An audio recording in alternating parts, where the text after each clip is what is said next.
Ipinatitigil muna ni Pangulong Rodrigo Duterte ang usapang pangkapayapaan sa National Democratic Front hanggat hindi pa tumitigil ang mga pag-atake ng New People's Army. Pati ang back channel talks, kanselado na rin daw. Ito'y matapos ang magkakahiwalay na pag-atake ng mga hinihinalang NPA na ikinamatay ng 2 Marines at isang CAF group. Nakatutok si Chino Gaston.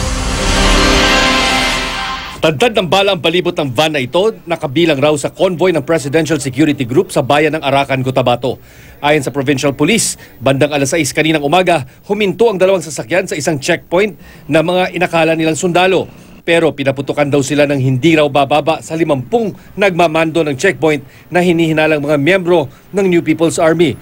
Dito na nagkaroon ng engkwentro. Patay ang isang miyembro ng CAFGO, 5 miyembro ng PSG rin ang sugatan.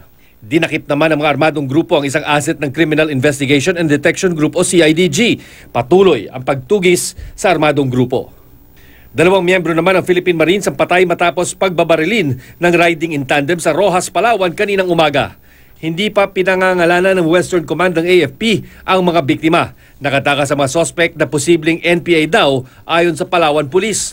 Hinihinala mga NPA rin ang nanunog at nanira ng ilang kagamitan at sasakyan ng isang construction company sa Surigao City. Nasa 15 armadong lalaki raw ang sumalakay sa compound at pinagbabaril at sinunog ang isang backhoe, forklift at multicab at saka tumakas tangay ang 2 shotgun ng mga gwardya ng kumpanya. Hindi naman inako ng rebeldeng grupo ang pag-atake. Wala pa rin pahayag ang NPA sa mga pagpatay sa Cotabato at Palawan. Pero kahapon may inilabas na statement ng Communist Party of the Philippines na kailangan ipagpatuloy at paigtingin pa ang mga pag-atake ng New People's Army para labanan ang martial law. Naniniwala silang ang pagpapalawig ng martial law sa Mindanao ay hindi lamang target ang mga rebeldeng Muslim, kundi ang hanay din ng NPA at kanilang mga kaalyado. Pero dahil sa mga ito, pinatitigil muna ni Pangulong Duterte ang peace talk sa National Democratic Front hanggat hindi humihinto ang mga pag-atake ng NPA. May nadiskubre pa raw na isa umanong planong pag-atake ng NPA sa Davao Region na itataon sa pangalawang sona ng Pangulo. Ayon sa palasyo, tuloy pa rin ang mga extortion at pag-atake ng NPA sa kabila ng peace talks, kaya may duda kung may kontrol pa ba ang NDF sa armadong pangkat nito. Sa huling tala ng militar, umabot na sa mahigit 200 ang bilang ng mga engkwentro ng militar sa NPA, bukod pa sa halos 200 pag-atake. How can we talk when you do not have control over your forces?